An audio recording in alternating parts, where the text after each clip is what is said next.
Morning po, magta-try po tayo ng Right and Light today. Root beer flavor po ito.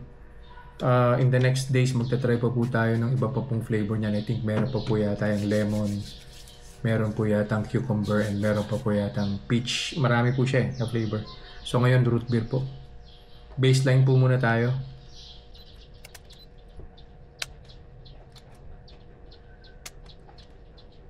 Yan.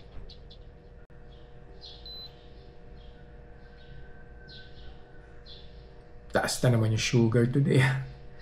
127. Anyway, susukat lang naman po tayo ng blood sugar spike ni Right and Light.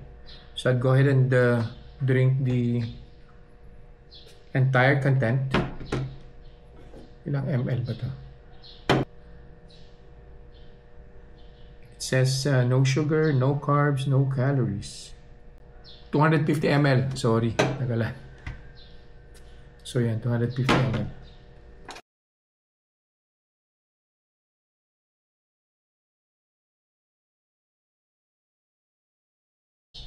Naka 1 hour na po. Kuha na po tayo ng blood sugar.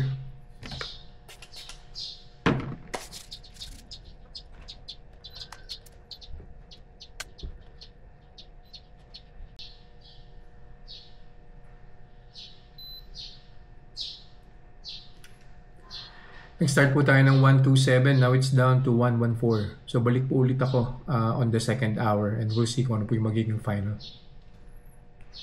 Final blood sugar reading na po tayo.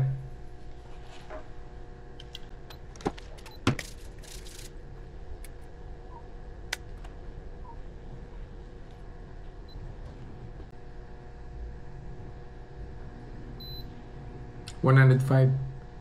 So, dire-diretso po yung pagbaba, no? So, ibig sabihin po niyan, wala po talagang blood sugar spikes right and light.